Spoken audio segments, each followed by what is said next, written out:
Hello there, welcome back to PSTAT 5A with Binh at CLAS. This week we're going to look at continuous distributions in Unit 4. And we'll work through some examples, primarily the uniform and the normal distribution here. This first example is taken from the CLAS exercises on Gaucho space under week 4. I believe it is the first example, where we're looking at a water bill that is uniformly distributed between $6.50 and $28. So what I'll define first is going to be our random variable of interest, and that is what is the price of the water bill. I'm going to call that X. Now, the nice thing in Unit 4 that separates from the other two units, or the other three rather, is for the special random variables, the problem will go ahead and tell you what kind of random variable it is. So here we know it's uniform, so I'll use the notation that you're seeing, and that's the abbreviation for uniform. And then the parameters for the uniform are going to be the two endpoints, so the range of values for X. So in this example, it's between $6.50 all the way to $28. What that means is that every month Timmy's water bill is some value in this range, and the uniform part represents that it's equally likely to be any value in this range here. So for continuous random variables, since there are an infinite number of values, instead of looking at PDF tables, we'll look at the density curve. In other words, what the distribution shape looks like. So let me draw the standard axes here. And then I will shade in what this graph looks like. So the uniform is the shape of a rectangle. It starts over here at 650.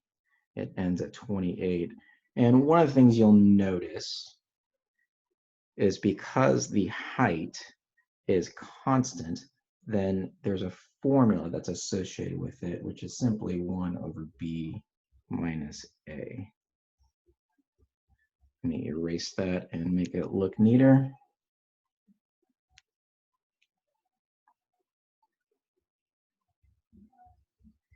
Where my top value here is b, my lower value is a.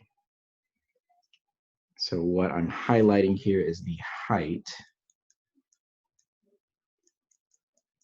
is simply 1 over 28 minus 650. Okay, so that's our setup, and all uniform distributions look like this. So for us to finish this exercise, we're going to write out what the probability question is, and that is, well, what's the chance that I pick a bill and it's over $20? So in probability notation, that's X greater than 20. I'm going to identify on the distribution where 20 is, somewhere a little bit towards the right. And then the other difference in Unit 4, now that we're dealing with continuous random variables, is that probabilities are considered, I'll write it out, areas underneath the, in this case, quote, curve. So what I want is for me to be greater than 20. I want the area underneath this uniform distribution that's on the right side of 20. And the beautiful thing about uniform distribution is the shape. The shape is a rectangle. And to find areas of rectangles, we'll simply borrow the geometry formula base times height. And now I get to just substitute the values in. So in the yellow shaded area, my base is the difference between the endpoint and the number of interest 20. The height we wrote earlier is right here. And if I simplify, that's 1 over 21.5.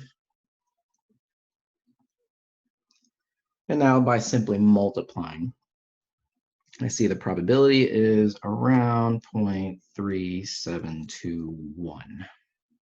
And that's the probability of a uniform distribution. Let's continue with another example of the same distribution. So again, I'm going to redraw the shape of the distribution here.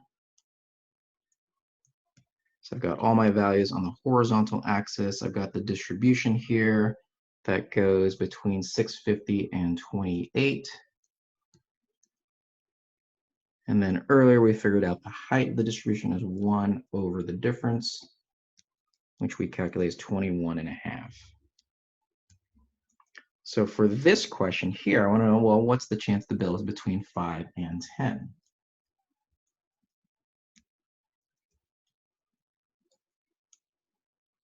Now, the common mistake students make in a problem like this is you'll notice 5 is lower than the minimum value here. So here's 5, and then here's 10.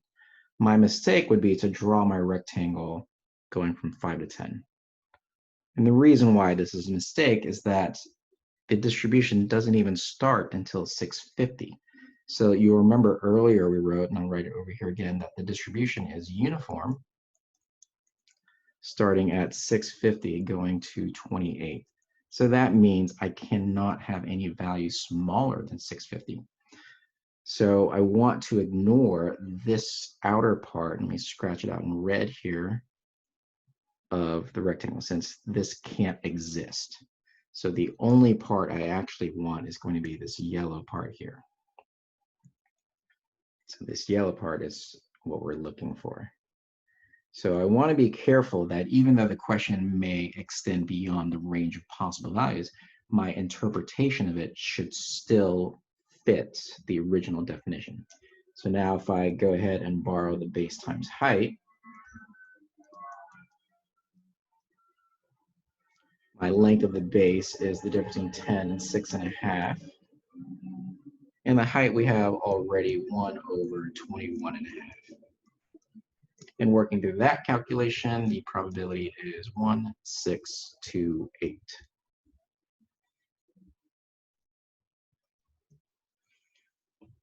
For the third question, we are asked, well, what's the chance the water bill is exactly 20?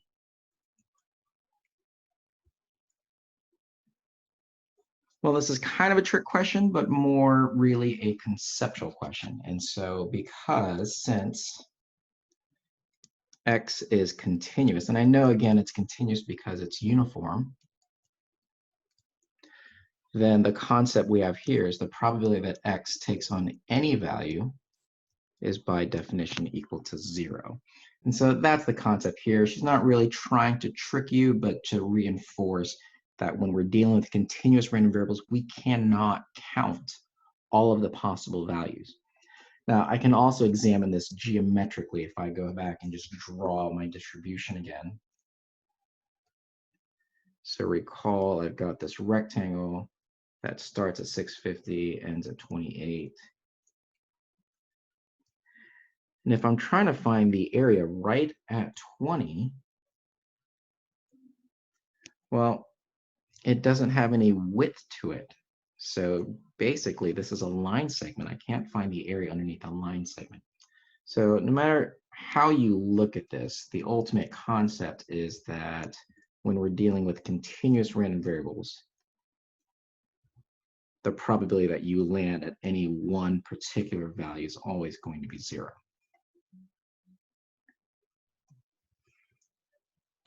And for this last water bill example, the question's asking, well, what is the mean amount? So recall, we have a couple of different ways to express this. This is also written as the expectation, which has that symbol mu. Now the subscript x is just referring to the random variable I'm dealing with. Now, what you want to be careful about is the distribution of x. If you recall from unit 2, we had an equation that looked like this. And this was for if x just happened to be any discrete random variable that didn't necessarily behave in a well-known fashion. And then in unit 3, well, you had a formula for the mean that was just n times p, and this was if x happened to be binomial.